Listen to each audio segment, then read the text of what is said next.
Mesdames, Messieurs, merci de nous suivre. Bienvenue dans ces nouveaux numéros des Tribunes de la Jeunesse. Nous avons l'honneur de recevoir sur ce plateau deux leaders avec lesquels nous allons essayer un peu d'échanger sur l'actualité aujourd'hui. Vous le savez bien, la francophonie est en train de se dérouler en République démocratique du Congo. On va parler la question des élections et puis nous terminerons avec la question ou bien la situation sécuritaire. Je reçois sur ce plateau Merveille Linsenge. Il est analyste indépendant. Bienvenue, chère Merveille. Merci, monsieur. Très bien, c'est votre première participation dans ces magazines. Nous vous souhaitons, soyez calme, soyez posé, c'est chez vous, chez nous, sentez-vous à l'aise. Il n'est pas seul, il est accompagné avec Monsieur Gaël Kamani, il est également leader de jeunes, à qui nous disons également bienvenue sur notre plateau. Merci beaucoup, Monsieur Daniel, et je salue aussi tous les téléspectateurs que nous suivent à partir de leur maison. Très bien. Alors, comme je le disais au début, la question de la francophonie nous intéresse, surtout les jeunes. Premièrement, comme je viens de terminer avec Monsieur Gaël, du point de vue général, comment avez-vous accueilli ces 9e Jeux de la francophonie en République démocratique du Congo? Merci pour la question, Monsieur Daniel. D'abord, il faudrait signaler ici que je considère ça comme un pari gagné de la République démocratique du Congo, parce que vous vous souviendrez que ces Jeux devaient se tenir en 2021, si je ne me trompe pas. Oui. Mais il y a eu des contraintes, Covid et tout le reste. Et après, nous avons vu la manière dont les autorités se sont penchées ou s'y sont penchées, aspect infrastructure, organisationnel et tout le reste. Alors, ce qui signifie qu'à un moment, lorsque nous voyons ces Jeux se tenir, nous nous disons c'est un pari gagné et nous ne pouvons qu'encourager cela et nous accueillons cela avec effervescence. Très bien, alors ça c'était M. Gaël qui émettait son point de vue par rapport à cette organisation de Jeux de la francophonie. Alors vous, chère Merveille, quel est votre point de vue? Oui, je dirais aussi que c'est un pari gagné pour le gouvernement. Et aussi pour la République démocratique du Congo, parce que c'est l'image du Congo qui est transportée en avant. C'est l'image du Congo qui est transportée en avant. Et nous voyons aussi comment la politique, la volonté au fait du gouvernement, vu le temps qui leur a été imparti, alors on pourra certainement dire que c'est un pari vraiment réussi pour le gouvernement. Et aussi la République démocratique du Congo, le peuple a très bien accueilli cela. Nous voyons la participation dans les salles, dans le stade de Martyrs, que ce soit Tata Raphaël, et même dans les villages de la francophonie. On voit vraiment, il y a une forte participation de la population. Et on sent cette joie de la population congolaise d'accueillir cet événement de la francophonie. La question qui se pose, à qui profitent ces Jeux? Bien évidemment, c'est au gouvernement en place. C'est au gouvernement, parce que on regarde le temps d'abord imparti, pour la réalisation de la francophonie, d'un côté, et de l'autre côté, c'est le Congo qui gagne, parce que c'est la visibilité de la RDC qui est portée par la francophonie. Très important. Et on ne peut qu'encourager cela. Et puis, d'un autre côté, il y a l'infrastructure qui va rester, et nous allons encore en bénéficier. Très bien. Alors, Monsieur Gaël, à vous, du point de vue infrastructure, vous pensez que la RDC a quand même bénéficié, a quand même gagné, parce que vous le disiez que c'est un pari gagné pour la République démocratique du Congo en termes des infrastructures qui ont abrité ces 9e Jeux de la francophonie? Oui, je crois, à ma connaissance, ces infrastructures ne sont pas démontables, ou peut-être quelques-unes. Alors, ce qui signifie, lorsque ce ne sont pas des infrastructures démontables, elles sont à une durée indéterminée, si on peut utiliser ce terme, ça signifie que ça profite à la RDC. Et ces Jeux ont pour vocation de dénicher les talents. Ça signifie que c'est une participation massive de la jeunesse. Nous disons bien l'encadrement de la jeunesse passe aussi par les infrastructures, surtout sportives. Alors, c'était une occasion pour la RDC. Moi, d'ailleurs, je me disais, s'il y avait possibilité que ce soit un jeu qui peut se dérouler dans plusieurs villes, ces villes profiteraient aussi de ces infrastructures. Donc, c'est une bonne chose pour nous. Et cette jeunesse va profiter parce que peut-être c'est une question qui pourra venir. L'aspect participation, c'est bon, l'aspect organisation, c'est bon, mais nous sentons qu'il y a plusieurs disciplines dans lesquelles nous n'avons pas mis une très bonne préparation parce que le temps de les préparer, on n'avait pas assez d'infrastructures.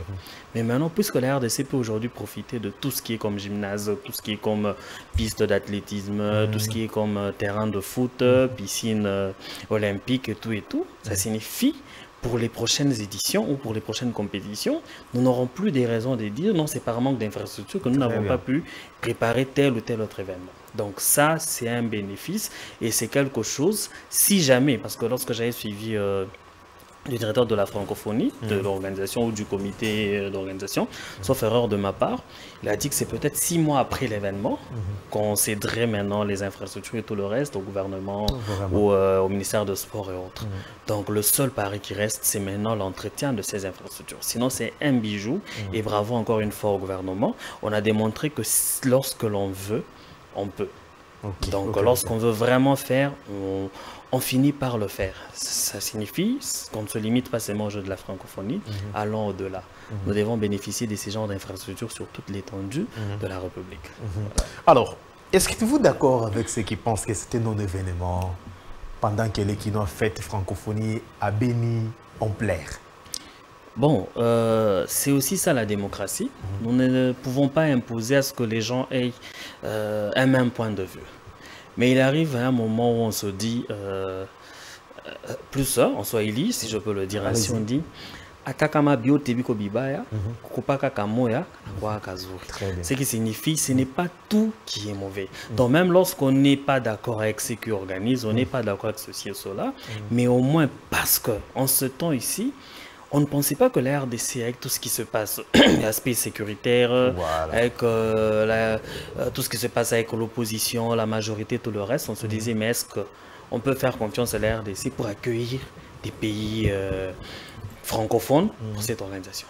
Alors, le fait que les pays soient présents pour compétir, ça signifie que l'aspect guerre, on n'a pas oublié. On n'a pas oublié nos frères de l'Est, mais il y a aussi une autre image que nous devons vendre à la RDC. Parce que si nous ne vendons que cette image d'une guerre, cette image d'une pauvreté, cette image de choses qui ne marchent pas, comment voudrions-nous à ce que demain, quelqu'un vienne investir alors que nous lui envoyons une mauvaise image? Donc, pour des compatriotes qui disent que c'est un non-événement, c'est d'accord. Les billets, on a fait que, je crois, sauf erreur de ma part, 1 million de billets, alors que la RDC a plus d'1 million. Comme population. Ce qui signifie que ce n'est pas aussi tout le monde qui devrait accepter ou qui devrait aller participer. Donc pour ceux qui disent que c'est un non-événement, on respecte leur avis, mais à un moment, seront quand même patriotes et républicains. Quand c'est bon, c'est bon. Ça, c'était le point de vue de M. Gaël. Il pense qu'il faut avancer et chacun a son point de vue. L'opposition qualifie ce jeu de distraction. Vous, en tant que leader des chaînes, leader d'opinion, comment analysez-vous cette lecture? Oui, chacun a son point de vue, bien évidemment, mais on a besoin de voir un Congo fort, on a besoin de vendre une bonne image de la République démocratique du Congo. Certes, à l'Est, il y a la guerre, mais d'un autre côté, le Congo doit évoluer. Du fait aussi que le Congo est bien vendu à l'extérieur, le Congo est vu, cette visibilité qu'a la RDC, cela peut être aussi un atout pour nous accompagner dans cette lutte qui se passe à l'Est de la République. Et d'ailleurs aussi un moment pour profiter de faire passer le message que voilà, nous sommes en guerre, comme on a d'autres pays. C'est le moment aussi de passer ce message-là. C'était la démarche de Fayoulou qui voulait faire une marche que vous avez, et pas vous, qui est le pouvoir en place, que le gouvernement provincial dirigé par messieurs Jean-Tini Ngobila a jugé que non, il y a des visiteurs, vous ne pouvez pas venir autour des sites dédiés à la francophonie et réclamer, faire entendre vos revendications, parce que vous venez de le dire, M. Merveille, que le monde entier a les yeux fixés sur le Congo. Oui, bien évidemment, le monde entier a les yeux fixés sur la République démocratique du Congo. C'est l'occasion pour nous de vendre une bonne image de la République et non une mauvaise image, vous comprenez? Et cela, bon, on sait à chaque fois qu'il y a des marches ici chez nous, comment cela se passe.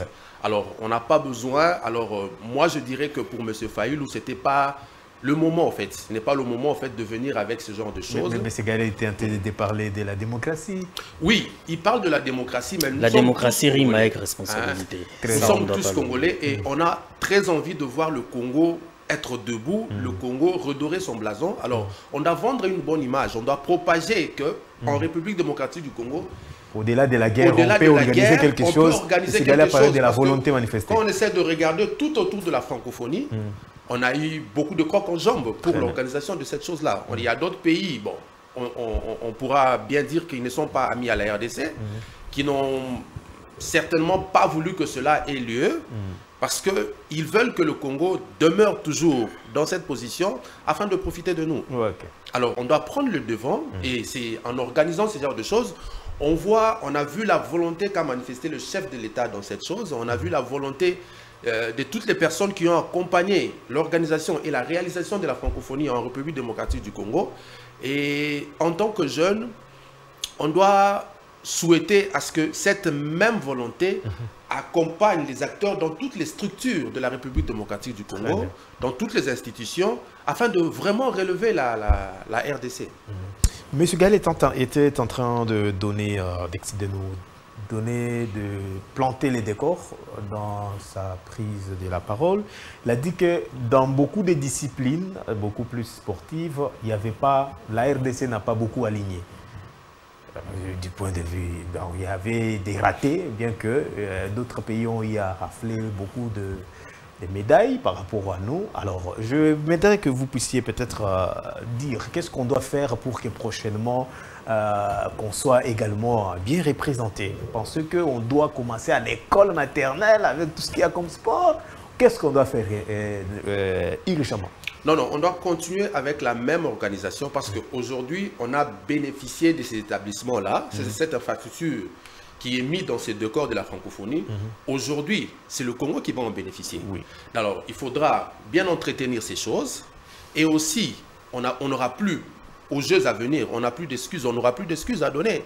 Parce qu'on a les matériels, on a les établissements pour essayer de mettre en place des athlètes compétitifs dans les Jeux à venir. Parce que, bon, aujourd'hui, on peut se dire, bon, voilà, on n'avait pas de gymnase, on n'avait pas ceci pour aligner dans telle discipline ou dans telle autre discipline.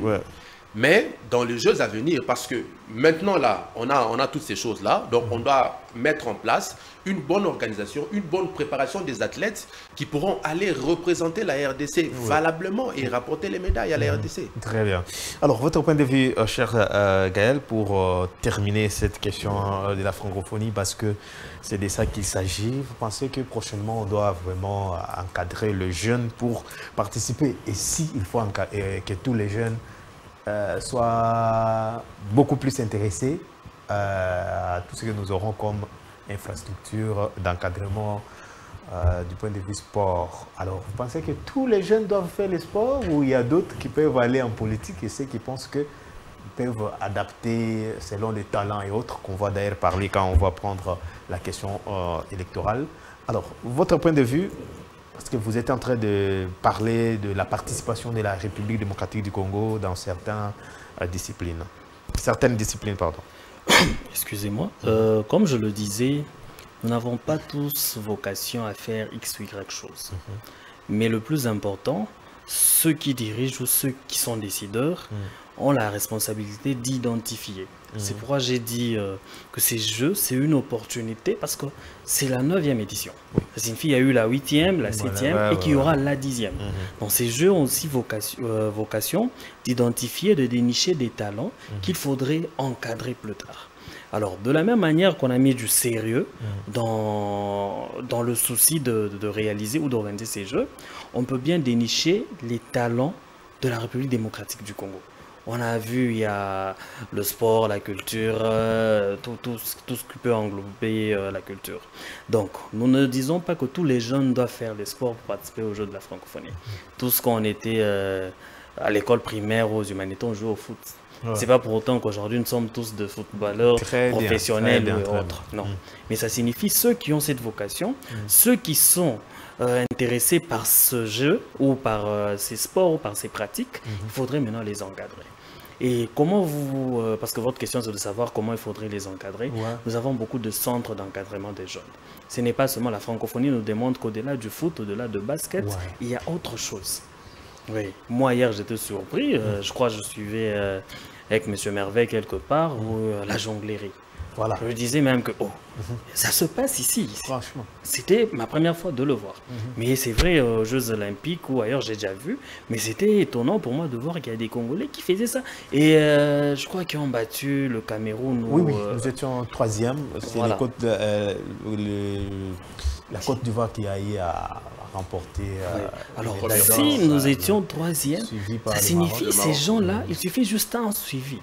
Parce que nous avons souvent l'impression de s'intéresser qu'au football, qu'à l'équipe Léopard, Et Oublions tous les d'autres moyens sont disciplines. beaucoup plus... À l'équipe Léopard, ouais. Alors, il y a eu la jonglerie, il y a eu beaucoup d'autres disciplines qui nous ont démontré que nous avons des talents. Alors, c'est une opportunité de prendre ces talents-là et de les encadrer parce qu'ils sont identifiables.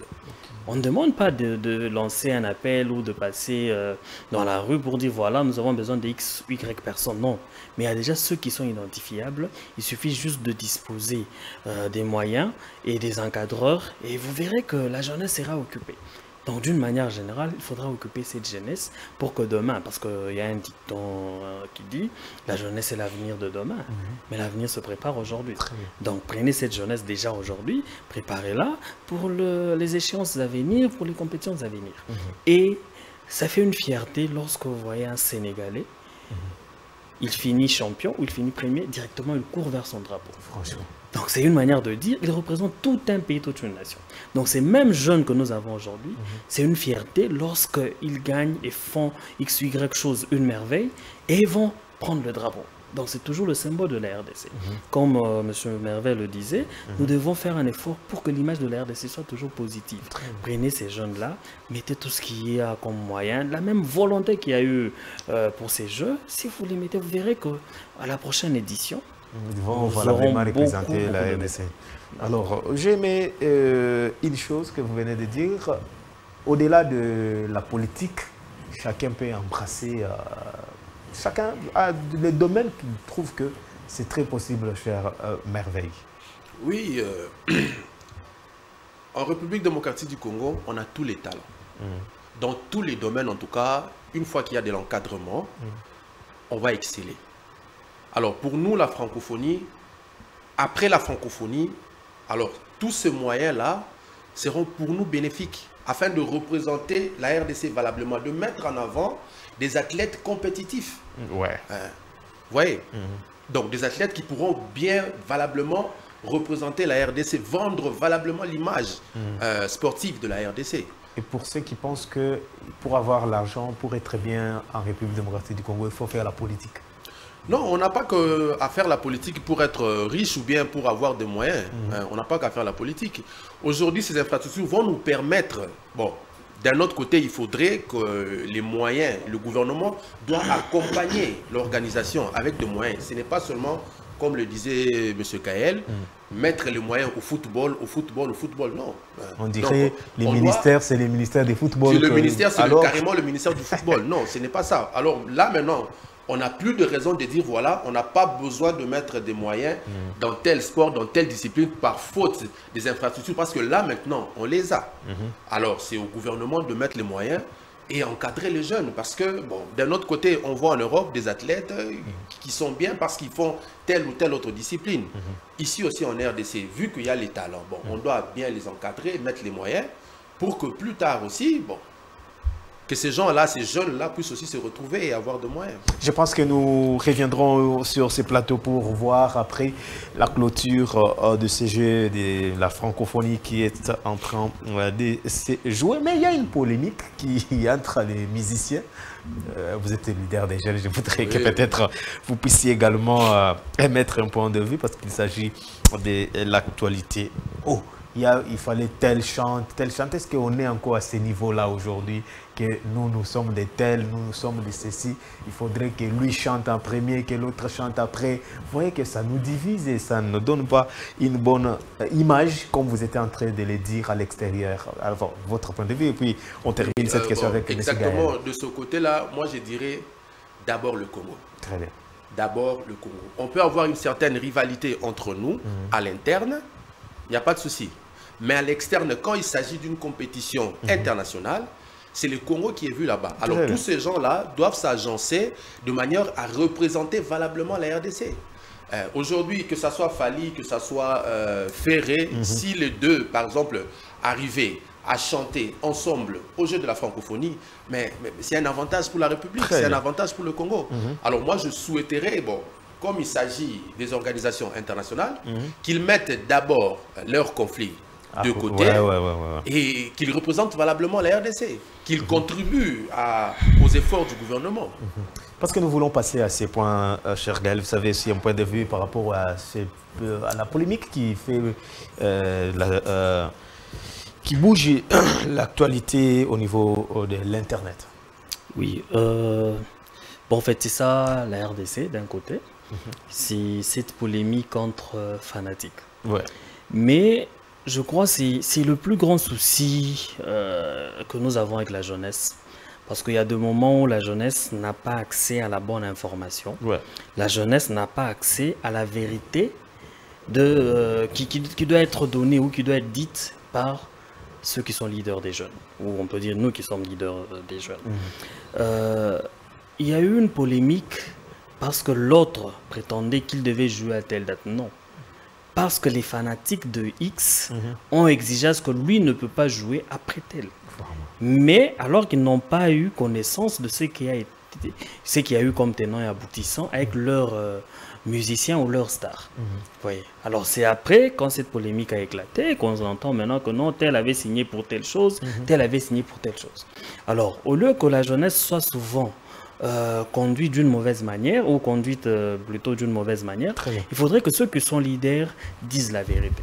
Parce que si aujourd'hui, l'artiste X dit à ses fanatiques que non, non, évidemment, l'organisation n'a pas tort. Ouais. Il était prévu que je joue à telle date, à telle date.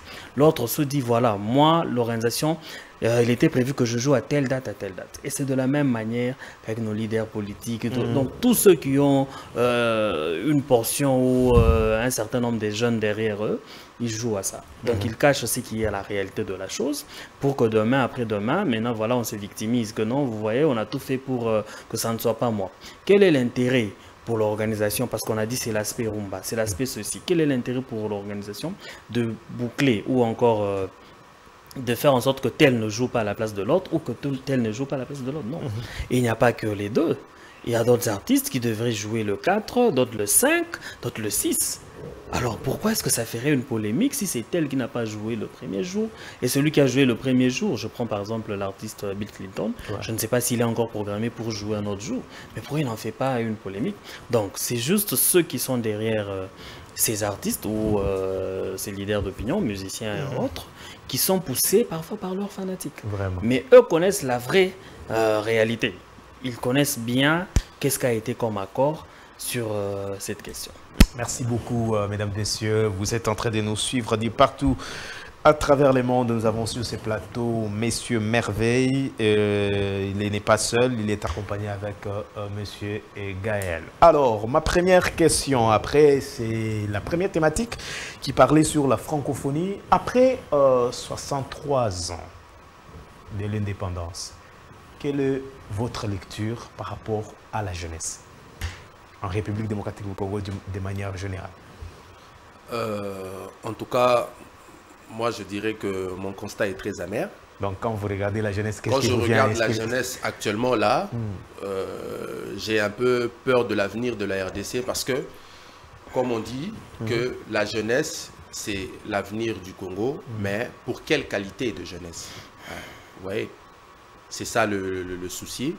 Parce que quand on essaye de voir l'ensemble de la jeunesse congolaise, on se rend compte que peu sont conscientes, peu de jeunes ont une certaine vision meilleure de la RDC. C'est-à-dire avoir des idées claires pour ce que nous, jeunes, nous voulons le lendemain, un futur meilleur pour la République démocratique du Congo. Parce que quand vous essayez de regarder dans l'ensemble, vous voyez que la jeunesse est plongée dans des futilités. Hein? Permettez-moi de le dire. En tout cas, on voit la jeunesse est plus lancée dans des futilités, en fait, dans la musique, les femmes, les boissons, vous voyez, dans l'ambiance, en fait. Et c'est ce qui caractérise la jeunesse. On ne voit pas vraiment une qualité, en fait, une qualité de la jeunesse, une très bonne qualité de la jeunesse qui pourrait dire, voilà, on laisse le flambeau à la jeunesse pour continuer. Ce n'est pas le cas. Est-ce que vous êtes d'accord que ce sont les aînés qui ont échoué d'encadrer leurs petits frères, leurs petites sœurs? Bon, moi je ne dirais pas ça parce qu'à un certain niveau, à un certain moment, c'est un choix. Okay, ouais, c'est un choix. Nous sommes jeunes et on doit faire le choix. Soit d'avoir un Congo meilleur, ou soit des sélections portées par l'ambiance et autres. Ils ne sont pas influencés par les comportements de nos vieux, de nos grands frères, parce que la question qu'on doit se poser sur ces plateaux, qu'est-ce que nous faisons aujourd'hui pour ceux qui viendront après nous? Bon, exactement comme vous le dites là, parce qu'il y a un dicton au Lingala qui dit Mwana mokia beta kambonda, bakolope babilaka. Ouais. Donc, c'est-à-dire que si nous constatons que les vieux ont failli quelque part, ou bien n'ont pas bien fait certaines choses, à nous, la jeunesse, à nous les jeunes, de prendre aussi la relève. C'est voilà pourquoi je vous parle du choix. C'est un choix. On fait le choix de rester toute la journée sur Facebook, sur TikTok. On fait le choix de s'instruire, on fait le choix de lire, on fait le choix d'avoir un cerveau qui fonctionne pour l'avenir du pays. C'est un choix. Merci beaucoup. Alors, cher Gaël, comme je le disais avec Monsieur Merveille, est-ce que la jeunesse congolaise d'aujourd'hui incarne l'esprit patriotique qui a animé nos pères de l'indépendance en termes de lutte et de valeurs? Merci pour la question, Monsieur Daniel. Il faudrait d'abord ici relever un aspect, c'est la conscience juvénile elle-même. Si peut-être la question était posée, est-ce que les jeunes sont conscients, comme étaient les jeunes, comme lorsque selon l'histoire, Patrice Emery Lumumba, non, c'était un jeune. Aujourd'hui, nous avons reculé, où nous rentrons encore en arrière, si pas rentrer en arrière, mais au lieu d'évoluer, voilà, au lieu d'évoluer, ça aurait été mieux qu'on reste même sur place, qu'on stagne, mais nous avons reculé. Parce qu'aujourd'hui, nous avons une jeunesse, parce qu'avec l'empreinte de mœurs qui ne sont pas les nôtres d'abord aujourd'hui, les respects, il n'y en a plus, la conscience, il n'y en a plus. Nous avons des jeunes, comme M. Merveille le disait, lorsque c'est quelque chose qui n'apporte rien. Nous avons eu des plateformes aujourd'hui. Il y a ces jeunes qui ont compris que ces plateformes étaient un moyen de faire une publicité gratuite pour moi, ou à moins cher. Mais vous verrez que ceux qui sont conscients, ceux qui ont cet esprit patriotique dont vous dites, il peut se réveiller le matin. J'ai rencontré un jeune là, Francis Kanoji, si vous permettez de le citer. Très bien. Il a inventé ou il a créé un prototype où il produit de l'électricité. Je vous assure qu'il y a eu même des reportages faits sur lui par VOA, par TV5 et tout le reste. Mais lorsqu'il publie ça sur son réseau ou sa plateforme de TikTok, il a à peine 12 j'aime. C'est pas possible. Il a à peine 12 j'aime. Vous pouvez aller vérifier. Mais lorsque il y a une bêtise qui doit circuler sur les réseaux sociaux, une bêtise d'un jeune, et ce sont encore ces jeunes-là qui vont faire en sorte qu'elle ait plus d'ampleur parce qu'elle va la partager, elle va aimer. Alors, à tout moment, ne disons pas seulement que non, voilà, ce sont nos aînés qui ne veulent pas. Non, non, non. Même Dieu lui-même, il met devant nous le choix, le bien et le mal. Il nous suggère de prendre le bien. Monsieur Gaël, la faute incombe à qui? À nous-mêmes qui sommes jeunes. C'est quoi la responsabilité de l'État? Parce qu'aujourd'hui, nous avons encore même davantage. Nous avons encore même davantage. On a quand même accès à l'Internet, où on peut se former. On a quand même accès à certaines choses où nos parents, nos grands-parents n'en avaient pas.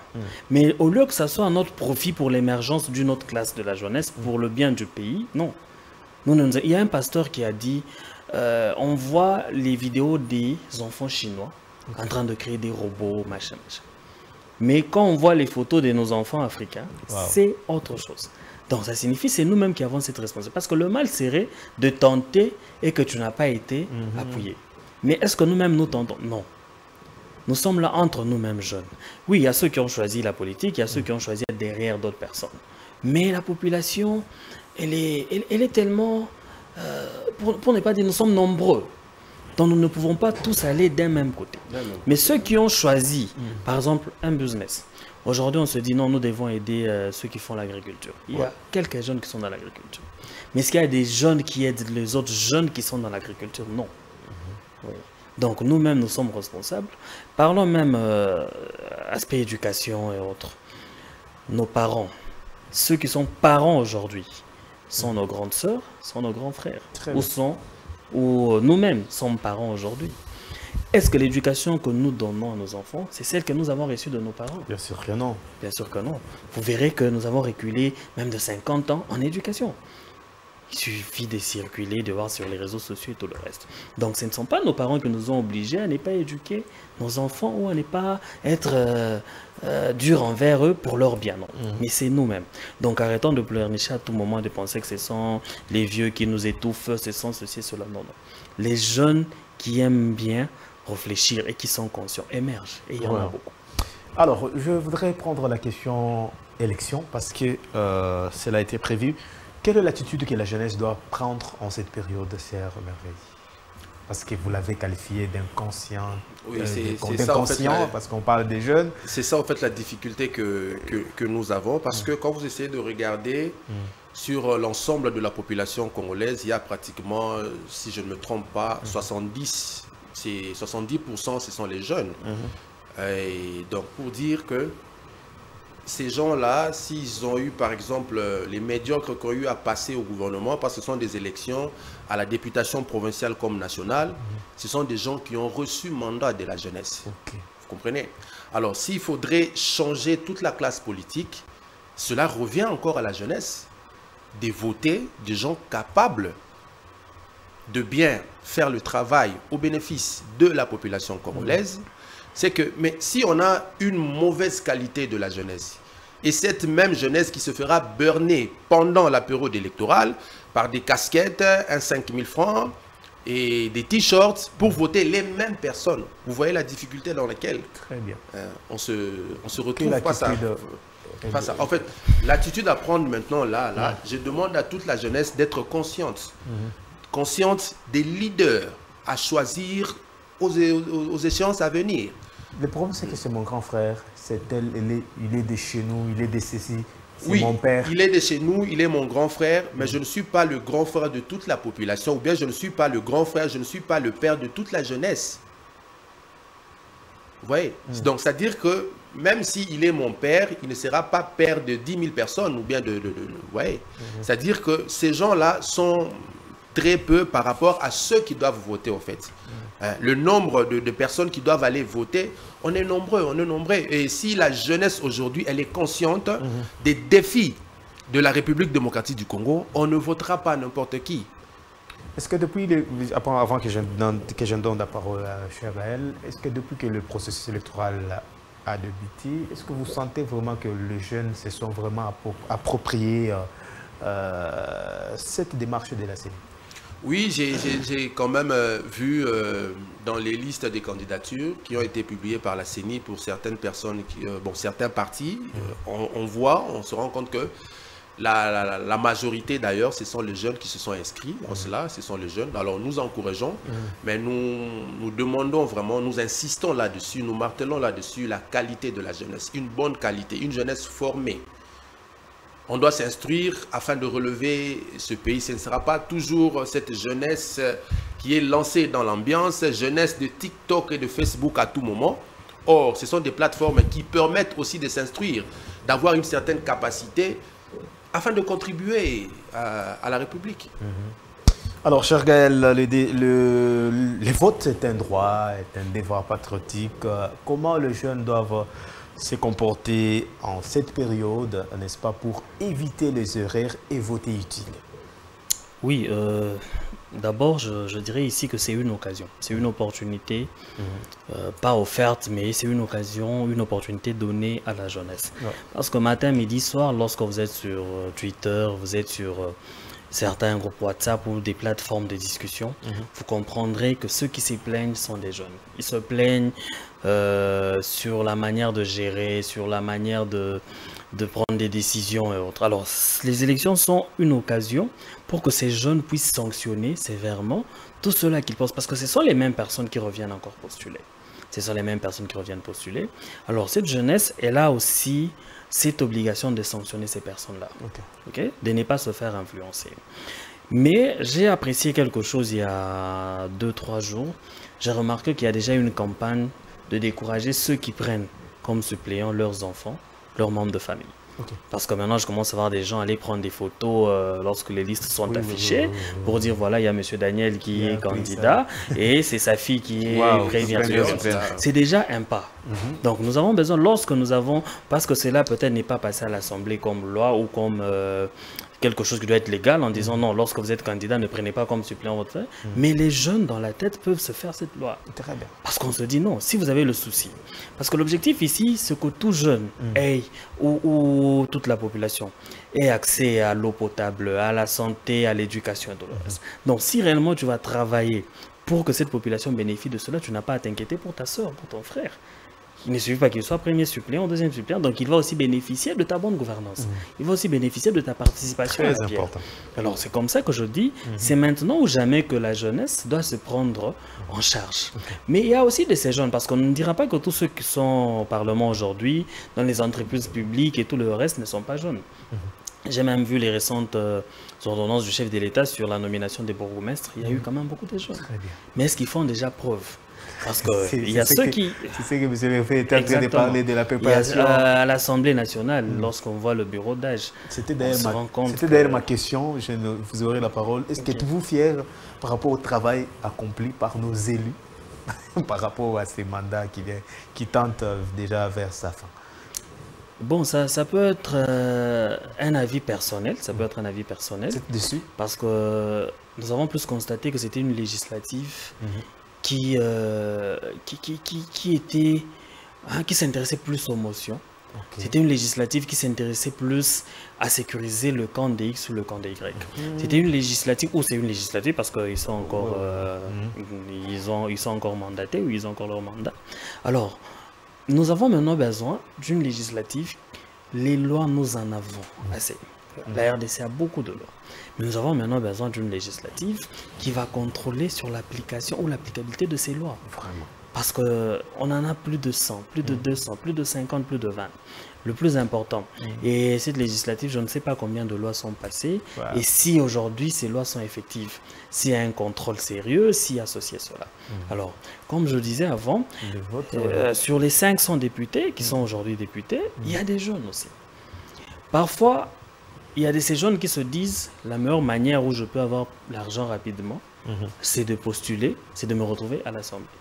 Parce que ceux qui sont à l'Assemblée, ceux qui sont à la prise de décision, nous ont fait comprendre que si tu veux avoir beaucoup d'argent rapidement, il faut venir ici. Alors il faudra, même ceux qui sont jeunes qui veulent postuler ou qui ont postulé aujourd'hui, ou ceux-là qui doivent sanctionner, que ce soit par méritocratie, que ce soit réellement en disant, voici nous avons des idées. Mais malheureusement, on ne sait plus faire confiance à X ou à Y, parce qu'en cette période, tout le monde a des bonnes idées. Voilà. Tout le monde se dit, moi c'est pour la... Il faut juste voir les dénominations des partis politiques. C'est la démocratie, c'est les progrès, c'est le social, c'est ceci, c'est le travail, c'est X. Mais sur terrain, c'est autre chose. Vraiment. Donc, on a besoin que ce soit un moment où on se dira, voilà, le temps est arrivé pour que la jeunesse prenne les choses en main pour un avenir meilleur, pour un Congo fort, uni et prospère.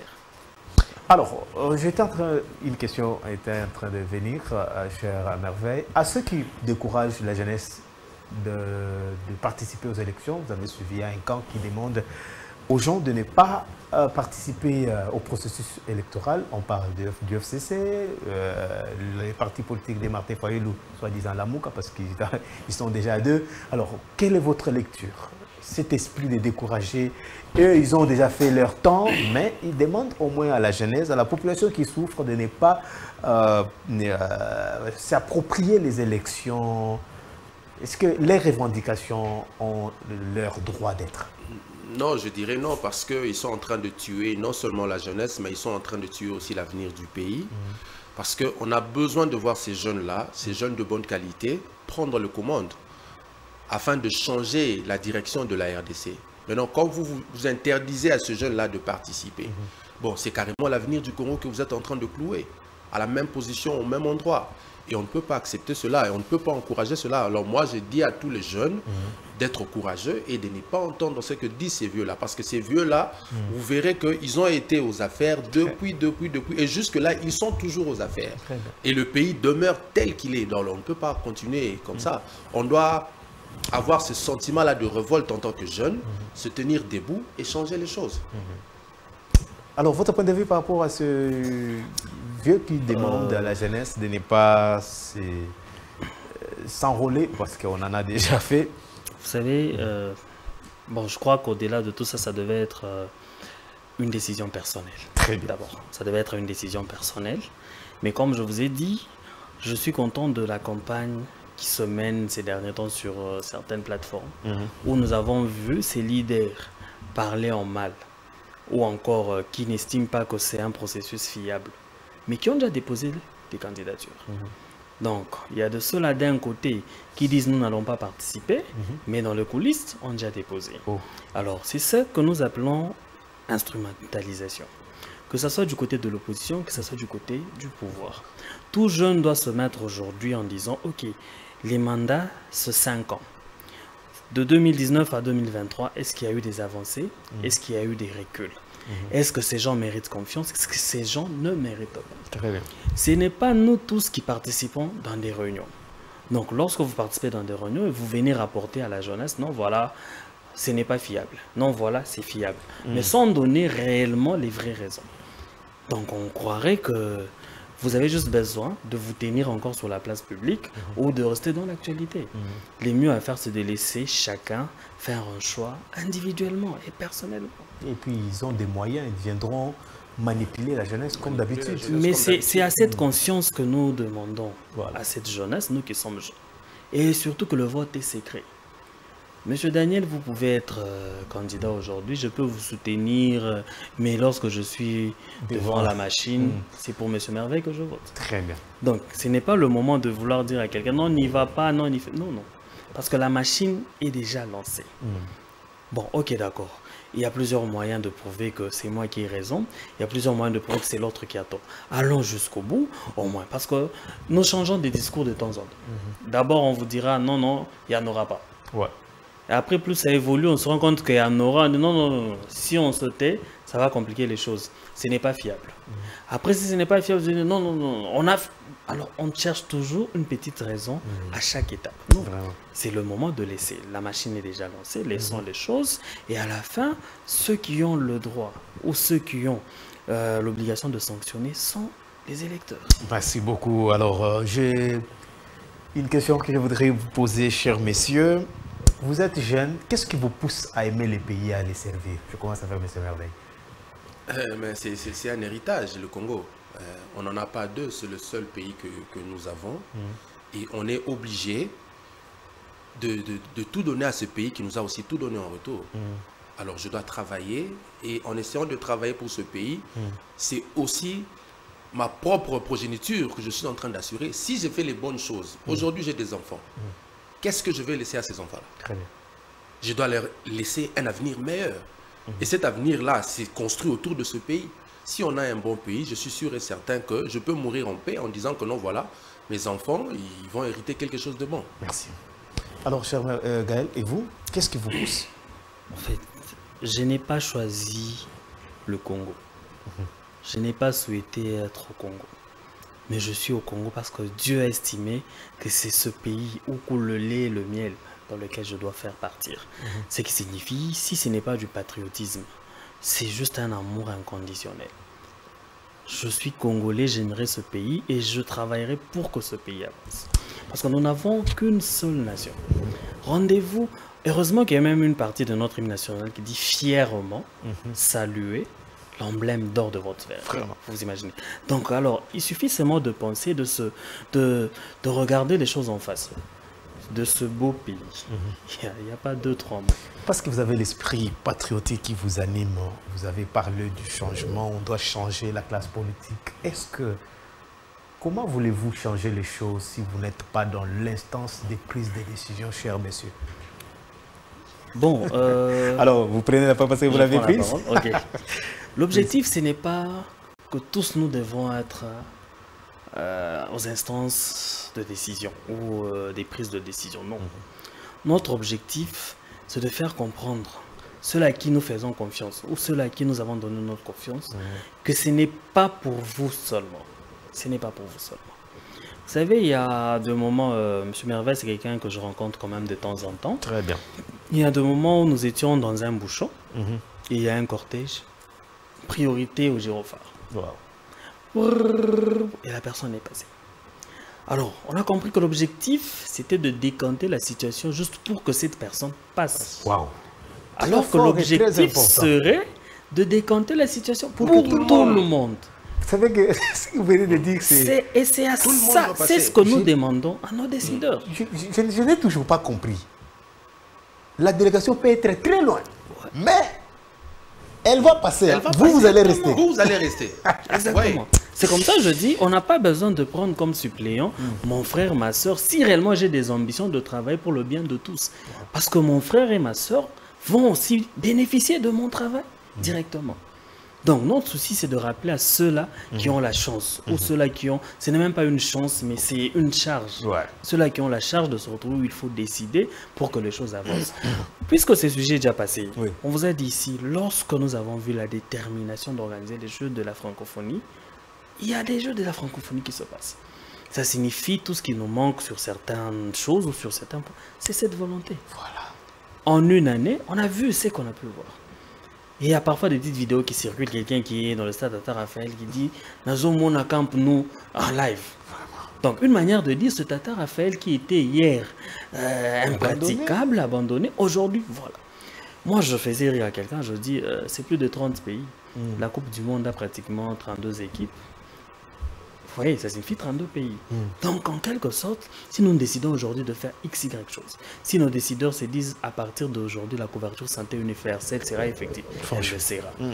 Oui. Donc, c'est ça que nous demandons à ceux qui auront la chance ou la charge d'être encore aux instances de décision après 2023, en 2024, ou même ceux qui y sont pour le moment, c'est tous ceux dans nos têtes. Merci beaucoup. Alors, à vous, comment... Oui, bon, moi, je dirais que ce n'est pas tous les jeunes vous l'avez dit, qui seront autour de la table pour prendre des décisions de la RDC. Vous voyez.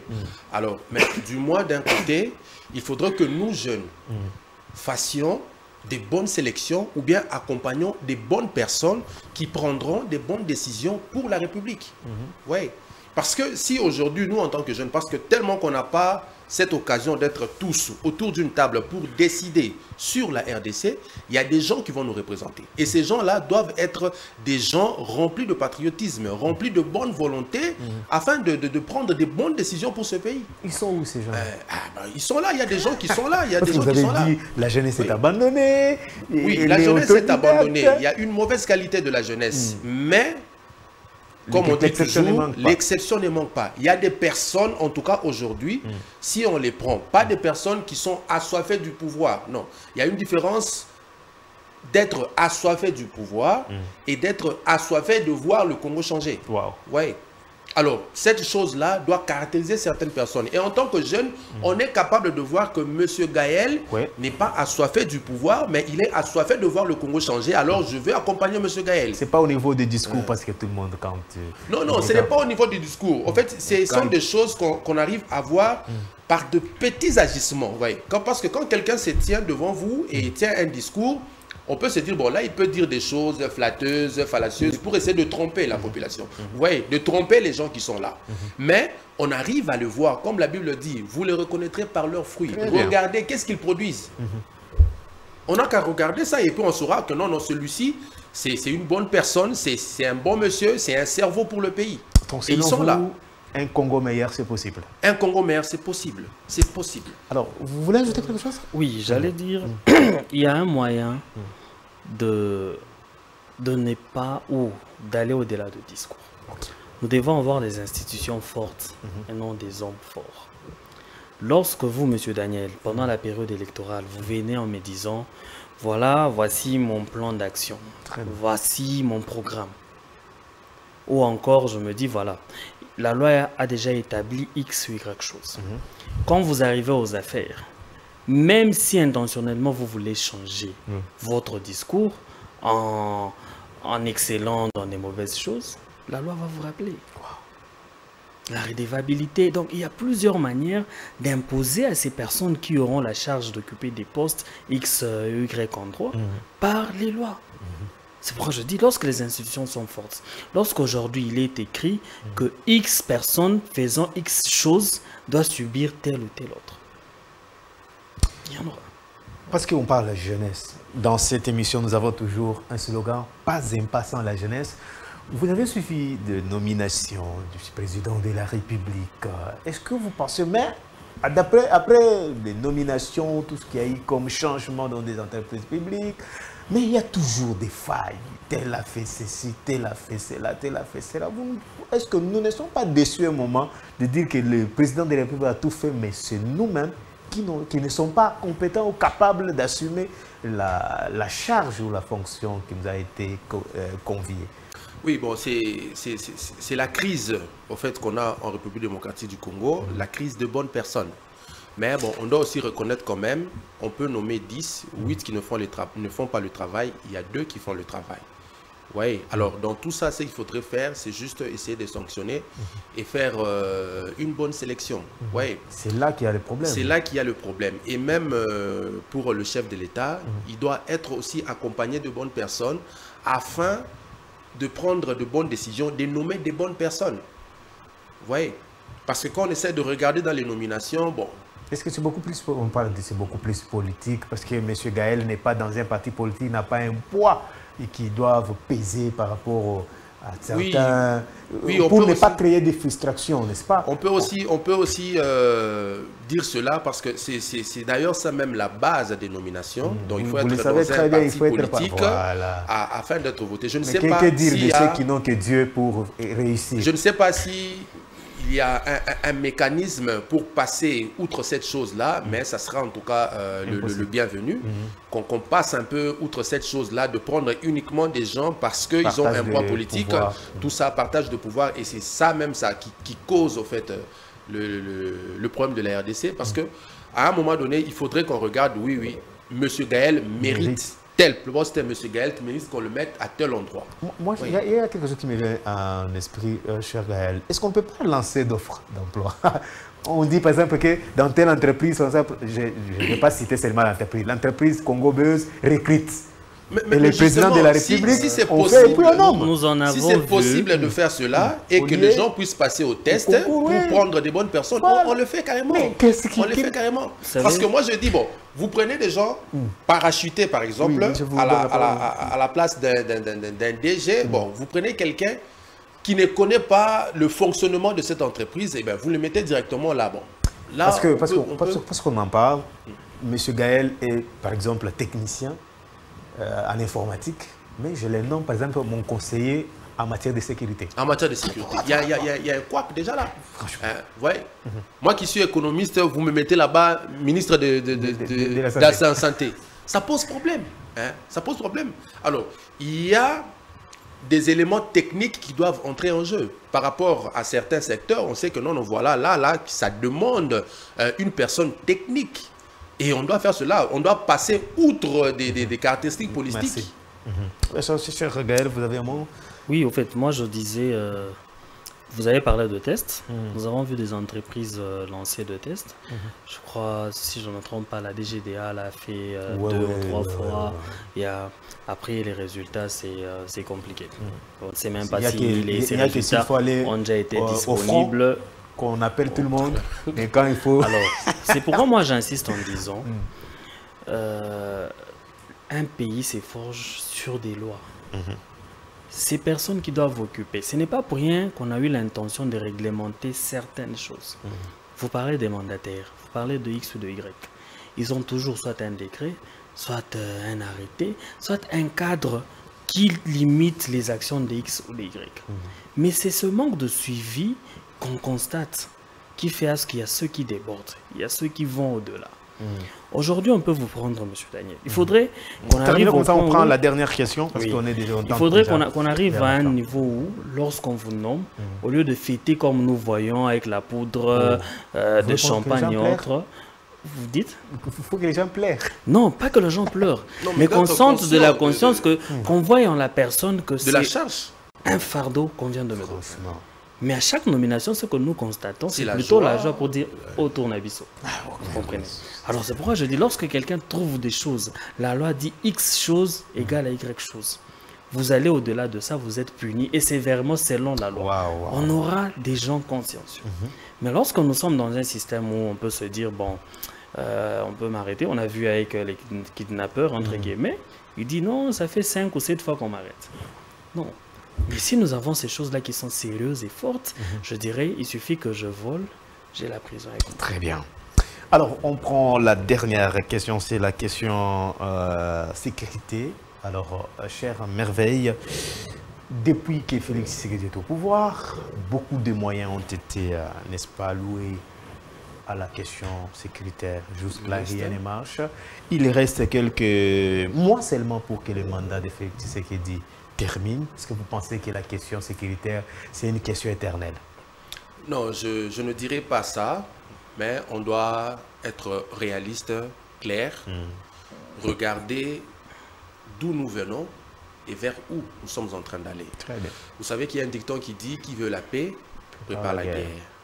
On va se rendre compte que le gouvernement passé a eu 18 ans. Mais pendant ces 18 ans-là, en aucun cas, ils n'ont eu l'idée de préparer la guerre. Et de quelle manière préparer la guerre? C'est en mettant les moyens, effectivement, à la question sécuritaire.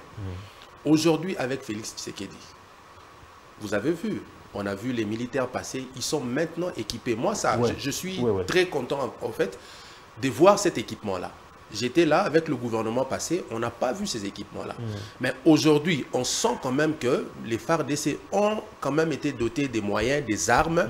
Et tout ça là, c'est une éventualité pour préparer la défense de la République. Vous voyez, à l'Est, nous sommes attaqués.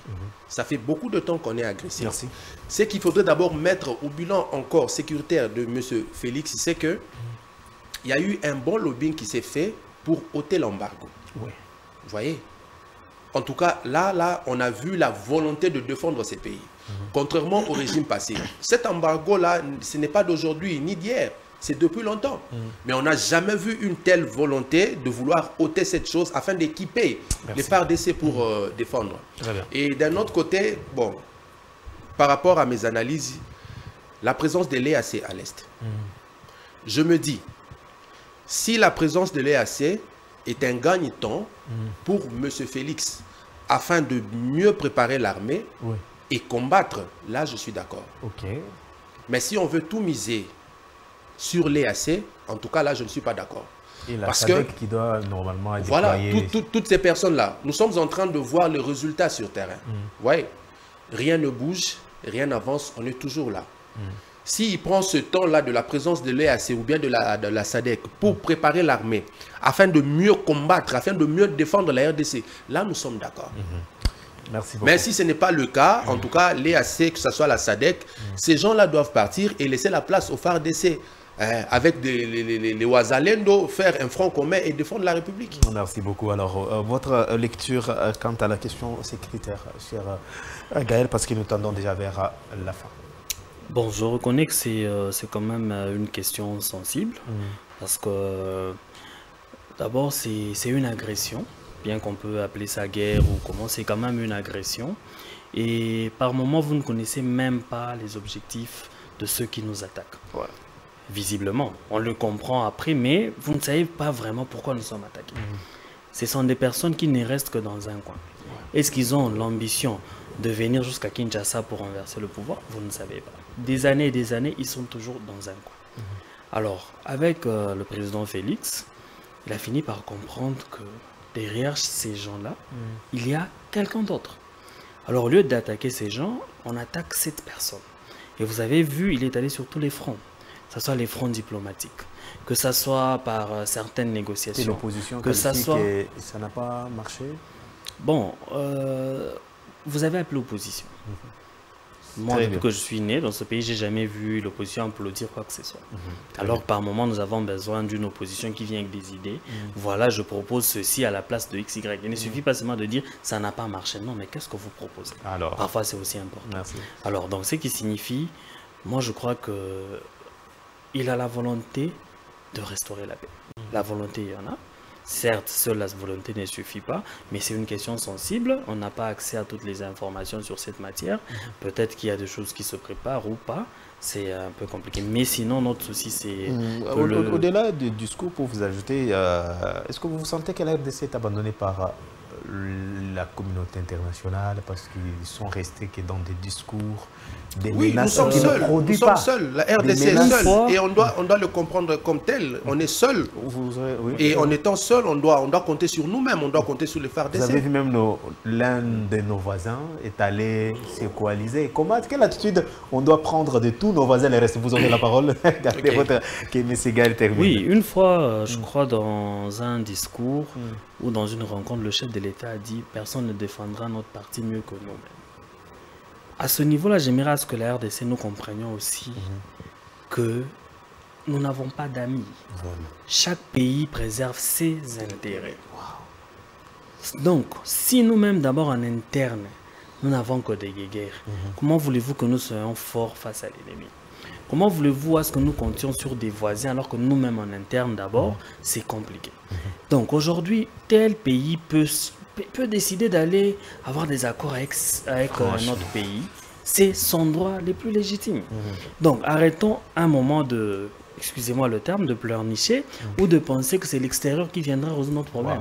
C'est là que je rejoins M. Merveille en disant s'il est assez est là pour résoudre. Non, ils ne vont pas résoudre. Ok? Donc, c'est le Congo ou les Congolais qui finiront cette chose. Donc, si aujourd'hui nous avons des voisins qui sont allés... c'est vrai que nous avons besoin des voisins, nous avons besoin de certains accords. C'est une complémentarité, on ne peut pas leur refuser. Mais on ne peut pas compter sur ça, en faire même un problème. Que non, voilà, il nous a trahis. Vraiment.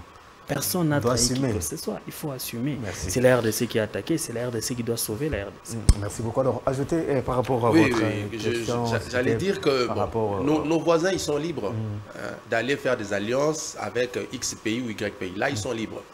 Mais moi, ce que je leur dirais, le Congo est en train de se relever. Mieux vaut avoir pour ami la RDC qu'ennemi la RDC. Waouh! Très fort et très intéressant. Alors, nous sommes déjà arrivés à la fin. Cher Gaël, je voudrais que vous regardez la caméra d'en face. Un message à la jeunesse en cette période. Et je voudrais que vous puissiez sensibiliser la jeunesse à prendre conscience par rapport à tout ce que nous sommes en train de faire. Et puis à la fin, un message à tous nos compatriotes de l'Est qui passent des moments très compliqués et très difficiles même depuis des années. Ok, merci Monsieur Daniel pour l'opportunité que vous m'offrez. En fait, à la jeunesse, il faudrait qu'on comprenne que c'est nous qui avons les choses en main. Nous ne sommes pas un avenir, mais nous sommes et surtout un présent. C'est nous qui décidons aujourd'hui, au présent, ce qui sera demain. Alors, le moment est venu où d'ici là, nous irons aux urnes. C'est le moment où nous devons prendre conscience. Vous savez, lorsqu'on vous donne un polo, lorsqu'on vous donne une casquette, lorsqu'on vous donne 10 000 francs pour transport, ce n'est pas égal à ce qui est comme rémunération pour cette personne-là, lorsque vous lui donnerez votre voix. Donc il faudra se dire, ma voix, c'est pour toute la République. La voix que je donne, c'est la décision pour un demain meilleur ou encore un demain en train de pleurer. Donc c'est maintenant que cette jeunesse doit décider. Mais aussi, arrêtons des futilités. Vous savez, toutes ces personnes que nous appelons leaders, que nous appelons politiques, ils sont là parce qu'ils savent que lorsque je vais lancer un mot d'ordre, il y a des jeunes qui vont me suivre. Donc, que la jeunesse arrête d'être là juste pour être utilisée, que ce soit par la majorité, que ce soit par l'opposition. Non. Que la jeunesse se dise, c'est le moment où nous devons aussi savoir quoi faire. Et dans beaucoup de domaines. Parce qu'aujourd'hui, vous verrez que quand il s'agit de la politique, ça se parle partout. Je me dis, oh, mais est-ce qu'on n'a plus autre chose? Oui, on dirait que c'est la politique qui fait presque tout, non. Mais il y a moyen de se démarquer dans d'autres choses. Et aux jeunes qui désespèrent, il faudrait découvrir le potentiel qui est en soi-même. On ne sera pas là toujours être derrière quelqu'un. Non, voilà, j'ai besoin de ceci, aide-moi, donne-moi. C'est lorsqu'on nous trouve faibles, car on dit la main qui donne est toujours supérieure à celle qui reçoit. Alors il faudrait aujourd'hui que nous réfléchissions d'une autre manière. Comment relever ce pays par la jeunesse? Que ce soit en politique, que ce soit en industrialisation, que ce soit en agriculture, que ce soit dans tous les domaines possibles. Parce que c'est le dernier mot, je crois que vous n'allez pas m'en vouloir. Très bien. Alors, je voulais juste faire un clin d'œil quand même à ma chère épouse, d'Alicia Djamba. Je te salue et je sais que tu me suis depuis la maison. Gros bisous à toi, maman. Merci beaucoup, cher merveilleux message à la jeunesse et à tous nos compatriotes de l'Est. Je voudrais interpeller la jeunesse, que la jeunesse ne soit pas une jeunesse molle, mais plutôt une jeunesse éveillée, sélective.